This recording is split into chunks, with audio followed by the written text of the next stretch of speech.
और अभी हम लोग जिस जगह आए हैं उस जगह के करीब हम पहुंच चुके हैं। और चलिए आगे दिखाते हैं आप सभी को।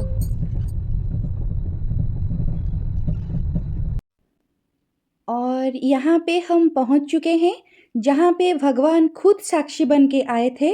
ये है उड़ीसा के साक्षी गोपाल मंदिर। तो आइए दर्शन करने चलते हैं।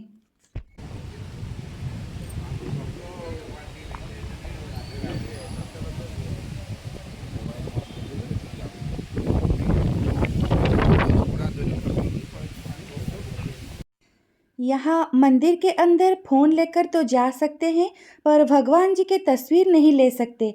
लेकिन मैं पूरी कोशिश करूँगी आप सभी को प्रभु की एक झलक दिखाने की। यहाँ मंदिर में प्रवेश करते ही पहले अपना नाम साक्षी के तौर पर लिखवाना पड़ता है। पहले साक्षी देना होता है, फिर बाद में प्रभु के दर्शन होते हैं। तो दर्शन के बाद यहाँ पे हम परिक्रमा लगा रहे हैं। क्या आप सबने प्रभु के दर्शन किए? अगर किए तो उनकी कृपा हमेशा सबके ऊपर बनी रहे।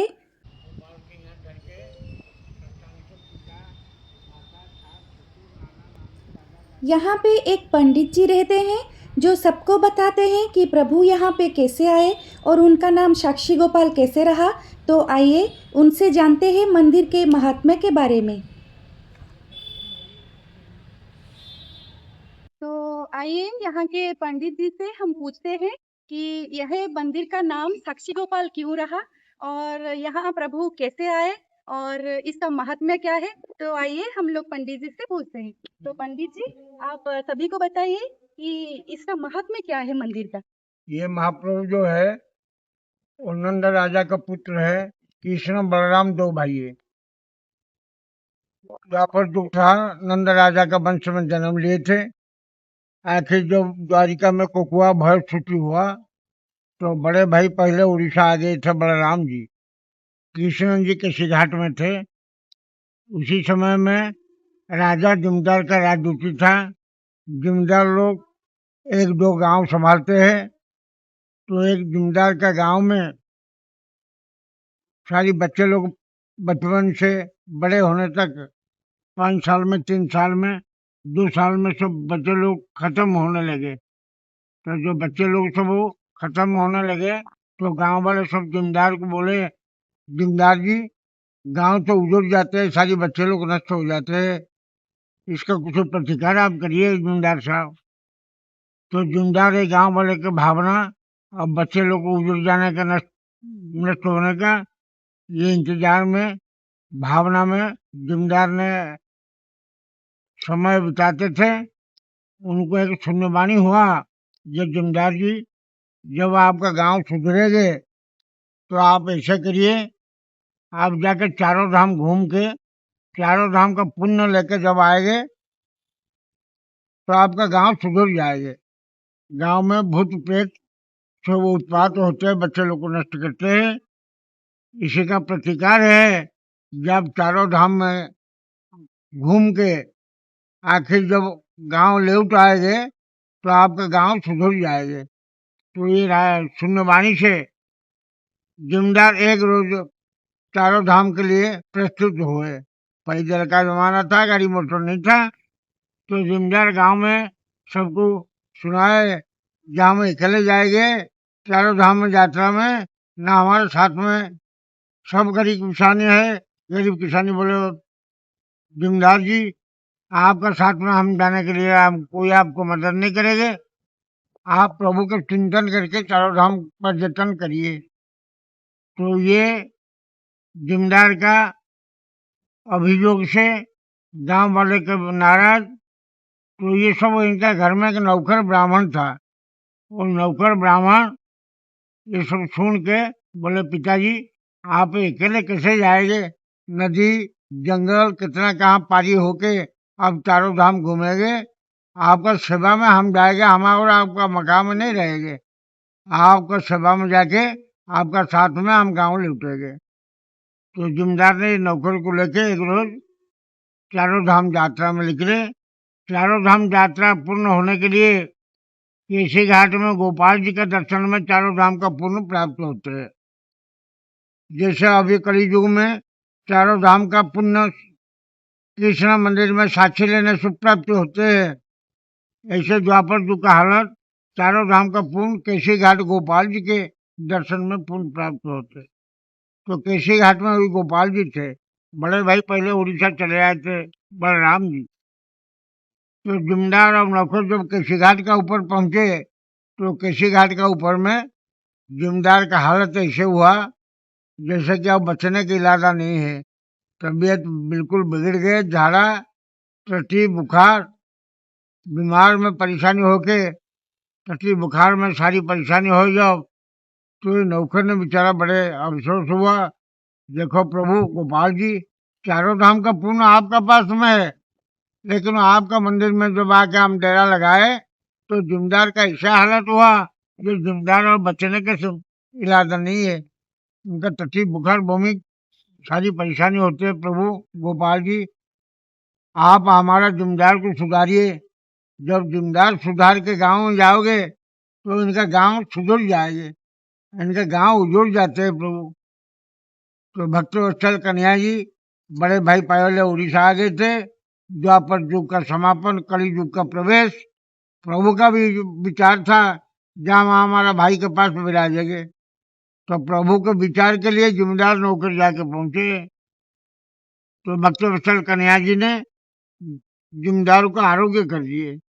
जिम्मेदार के जब आरोग्य हो गए तो जिम्मेदार जब दर्शन करने लगे, हम शर्ट से बताते घंटा भर का कहता है। जिम्मेदार जब दर्शन करने लगे गोपाल जी से, बोले हे गोपाल जी सचमुच में हम जितना पर्यटन किए आपका मंदिर पहुंचे तो हमारा शरीर बड़े नष्ट हो गया था, आप हमको सुधार दिए, हमारा शरीर आरोग्य हो गए। परंतु ये बात है हमारे नौकर जितना टट्टी बुखार साफ सफाई करके जीवन में जाए उनका ऋण मुक्त के लिए हम उनको कुछ जमीन बागान देंगे। ये है गोपाल जी, ये जो जमीन बागान है उनको देंगे, ये जमीन बागान का सुरक्षा तो नौकर नहीं कर सकेंगे। जमीन बागान का सुरक्षा तो चाहिए, तो हमारा जो बेटी है उनको भी हम दान करेंगे, हमारा ऋण मुक्त होगा, हम ये हमारा जमाता बनेंगे। तो यही वचन जब बोलने लगे तो नौकर ब्राह्मण बोलते पिताश्री आप हमारा धर्म के पिता माता है, जल लोटे के भरोसा आपका मकाम में हम कपड़ा धोते हैं, झाड़ू फिराते, बर्तन बर्तन मारते मचते, आप हमको ये अपने बेटे को कैसे शादी कराएंगे? जमीन बागान हमको क्या चाहिए? हमको आपका सेवा चाहिए था, हम आपका सेवा कर लिए। आप अभी जाके गांव में पहुंचिए, हमारा सेवा का ऋण मुक्त के लिए हमको आपका मकाम में जल लोटे के रोटी पानी का व्यवस्था है, हमारे ये जमीन बागान अपने बेटी से कोई उम्मीद नहीं है। तो जिम्मेदार बोलते देखो हमारा बेटा साथ में आए नहीं, हमारा गांव वाले कोई आए नहीं, आप हमको साथ में लेके आए, हमारा बहुत सेवा किया, हमारा जीवन बचाए, तो हमारा बेटा से ऊंचा आसन देने के लिए आपको हम कन्यादान करेंगे, तो आप जमाता बनेंगे, ऊंचा आसन आपको देते हैं, आप क्यों नाराज होते बेटा?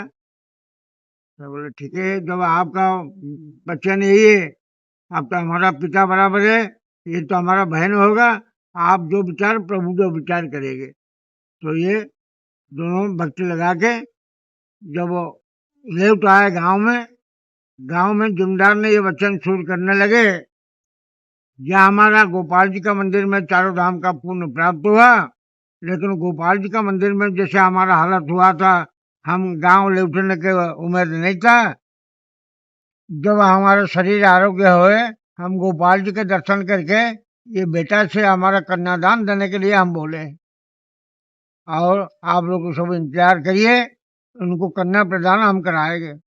तो गांव में सुन के सब बेटा बहू बंधु बिरादर गांव वाले बोले प्रभु ये तरीका नहीं है, आप उनके सेवा में संतोष होए तो इनका ऋण मुक्ति के लिए कुछ जमीन बागान दियो। जब कन्यादान कर लेने के लिए बोले थे गोपाल जी के सामने में, तो दूसरे की बेटी उनकी शादी कराओ। तो ये वचन जब ये लड़का ने सुन लिया नौकर ब्राह्मण, वो सोचे कि प्रभु जिम्मेदार का वचन नष्ट हो गया, सत्य का प्रभाव अब नहीं रहे, असत आ गए, हमारा उनका मकाम में रहना नहीं कि उनको कोई करना हमको जरूरत नहीं, कि उनका जमीन बगाना हमको जरूरत नहीं। सत्य रक्षा नहीं हुआ तो धर्म हानि हुआ, तो चारों धाम का धर्म नष्ट हो गया। हम और इनका मकाम में जड़ ग्रहण नहीं करेंगे। वो पुण्यात्मा अब नहीं है, पुण्य प्राप्त है, इनका नष्ट हो गया। तो वो कुछ नहीं बोल के गांव छोड़ के, जमींदार का गांव घर छोड़ के वो जाकर जगन्नाथ जी का मंदिर में एक बगल में पड़े रहे। तो दिन 2 दिन जब पड़े रहे कि पंडा ने उनको पूछा क्यों रे लड़का, तो 2 दिन हुआ यहाँ के पड़े रहे, खाना पीना टट्टी बुखार पेशाब कुछ नहीं, तो क्या मतलब है, तो पागल है ना क्या है, कल परसों से अब यहाँ पड़े रहे। तो बोलते नहीं प्रभु, हमारा यही हालत है। न जब यही हालत है, ये हालत चलो हमारे साथ में हम राजा के जता देंगे, राजा आपको विचार देंगे, आप विचार में संतोष होगा, सत्य रक्षा होगा। तो लड़का को ये जो पंडा जी लेके पहुंचाए जगन्नाथ जी राजा के पास। तो राजा ने सब हालत सुन के जिम्मेदार को बुलाए, बोले जिम्मेदार जी ये नौकर आपका साथ में गए थे बेटा, ना हो ना, इनको हम ब्रज धाम भेज रहे हैं, आप ब्रज धाम से जब तक नहीं लौटेंगे आप किसी को कन्यादान नहीं करना, अपने जो बेटी है किसी को दान नहीं करना। तो जिम्मेदार स्वीकार किए राजा का बच्चन से। गरीब ब्राह्मण को बोले राजा ने, ये देवता ब्राह्मण देवता, आप जाके प्रभु से विनती करो, बोले गए हम उड़ीसा से आए हैं, हमारा सत्य रक्षा के लिए आपका सामने में जिम्मेदार बच्चन जो दिए थे, बच्चन लगन करते राजा ने हमको भेजे। राजा ने बोले कि आप गोपाल जी को उड़ीसा लेके आना, जब उड़ीसा लेके नहीं आएंगे तो और उड़ीसा आप लौटना नहीं। तो इसलिए आपका मंदिर में आप ध्यान लगाते, जोग लगाते प्रभु, आप भक्तवत्सल कन्हैया जी चारों धाम का पूर्ण आपका पास में है, तो आप ऐसे हमको विचार दीजिए जैसे हमारे साथ आप चलते रहना उड़ीसा में। तो प्रभु भक्ति में संतोष होकर बोले ब्राह्मण देवता, आपका भक्ति में हम संतोष है, परंतु हम इतना बड़ा पाषाण की मूर्ति है, आप पैदल आए हैं, हम तो पैदल नहीं चल पाएंगे, पाषाण का चल सकते हैं, हम पत्थर की मूर्ति है ना। जाओ आप उड़ीसा पहुंचो, हम राजा के शून्यवाणी कर देंगे। राजा शून्यवाणी सुन के आपका सत्य रक्षा करेंगे। गरीब ब्राह्मण बोलते ये नहीं प्रभु, आप बड़े मायावी है, आप पाषाण की मूर्ति होकर बच्चन कथा कर सकते हैं, क्यों नहीं पैदल चल सकेंगे, आपको पैदल जाने होगा। जब हमारे पीछे आप साथ में आप नहीं जाएंगे, हम ये यमुना नदी में हमारा शरीर विसर्जन कर देंगे, हम भी उड़ीसा नहीं लौटेंगे। तो भक्तवत्सल प्रभु का आदेश हुआ, ब्राह्मण देवता जब आपका साथ में हम जाएंगे, हम आपका पीछे चलेंगे, आप आगे चलते रहना, आपका पीछे हम जाएंगे। आपको मालूम होने के लिए हमारा पैर में घुंघरू, हाथों में बांसुरी, यही आवाज सुनते आप आगे आगे बढ़ना, हम आपका पीछे जाके राजा के पास में साथी देगा। तो प्रभु पीछे, ब्राह्मण आगे आगे, आते आते देखे ये जंगल बड़े मनोरम जंगल है, आम कटहल केला सुपारी नारियल फणस सारी फल फूल के बागान जंगल है ये। और यहाँ 5 कोस डिफरेंस है जगन्नाथ जी धाम, वहाँ राजा रहते हैं। जब हम ब्रज छोड़ के राधा रुक्मणी के छोड़ के आए और हम राजा के पास में जाके क्या साथी देगा, हम एक जंगल में रुकेंगे, राजा ने आके हमसे साथी लेंगे। तो प्रभु मायाधारी माया करके कुछ दूर अंतर से आवाज बंद कराए, आवाज बंद होगा तो हमारा ब्राह्मण पीछे मुड़ के तकाएगा, हम रुकेंगे। ब्राह्मण के तो बोले थे पीछे मुड़ के जहाँ तकाएंगे हम वहीं पाषाण हो जाएंगे, और हमको चावल का भोग नहीं खिलाना, हमारा बड़े भाई बलराम जी दाल भात खाते हैं, हमको सूखा प्रसाद खिलाना और पीछे मुड़ के तकाना नहीं। तो हम यही जब घुंघरू बांसुरी का आवाज बंद करेंगे तो ब्राह्मण अवश्य हमको पीछे तकाएंगे, हम यही जंगल में रुकेंगे, राजा ने आके हमसे साथी लेंगे। प्रभु मायाधारी घुंघरू बांसुरी आवाज जब बंद किए, ब्राह्मण के सुदूर अंतर से आवाज नहीं सुन पाएंगे, बोले प्रभु क्या फिर राधा रुक्मिणी जी को छोड़ के आए बोल के ब्रजधाम चले गए, अब तो आवाज नहीं आते। तो ब्राह्मण पीछे मुड़ के तका दिया। तो प्रभु पाषाण रूप धारण किए, ब्राह्मण ने भक्ति लगाए, प्रभु अंतर्यामी आप यहाँ से प्रकट हो है, यहाँ से आप कहाँ लौटना नहीं, हम जाएंगे राजा को सुनाएंगे जो आपको लेके आए बोल के। राजा हमारे वचन जैसे विश्वास रखेंगे, आप यहाँ से अंतर्धान नहीं होना। प्रभु गरीब ब्राह्मण प्रभु के भक्ति लगाए, जाके राजा के पास में पहुंच गए, राजा को बताए ये राजा साहब ऐसे हालत है, प्रभु इतना दूर से आए, एक जंगल में रुक गए और आगे बढ़ने के लिए मन नहीं हुआ प्रभु का। तो राजा ने ब्राह्मण को तो भेजे थे ब्रजधाम, ब्राह्मण के वचन में रानी के लेके साथ में आके यहाँ प्रभु के दर्शन दिए। दर्शन दिए जो पाषाण विग्रह गोपाल जी स्वयं प्रकट है।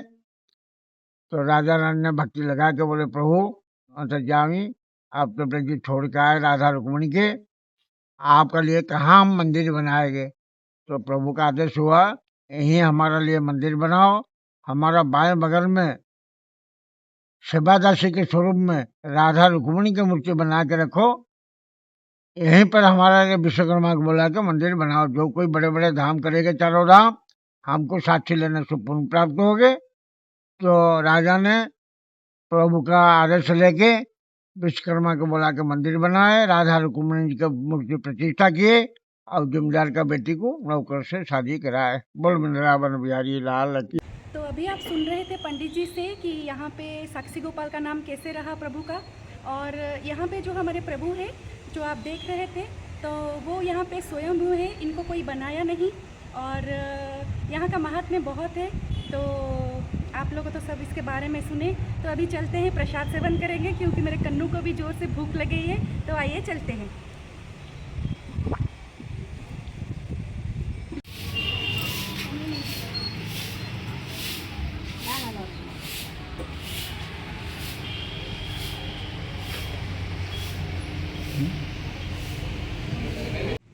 फिर भैया ने यहाँ हमें प्रसाद ला करके दिए। फिर मैं उन्हें बोली कि मेरे कन्नू के लिए भी चाहिए, और फिर उन्होंने मेरे कन्नू के लिए ला के दिए। मैं कन्नू को पहले खिलाई क्योंकि मैं कन्नू को बिना खिलाए नहीं खाती हूँ। हर चीज़ पहले वो खाते हैं फिर मैं, और उनके खाने के बाद जैसे खाने का स्वाद ही बढ़ जाता है। तो अभी हम लोगों का प्रसाद सेवन हो गया और आप लोगों को भी साक्षी गोपाल जी के दर्शन हो गए होंगे। तो अभी हम चलते हैं घर, कन्नू भी थक गए हैं। आप लोग बने रहिए मेरे नेक्स्ट ब्लॉग में और कुछ जानने के लिए और कुछ उड़ीसा के मंदिर देखने के लिए। जय जगन्नाथ, राधे राधे।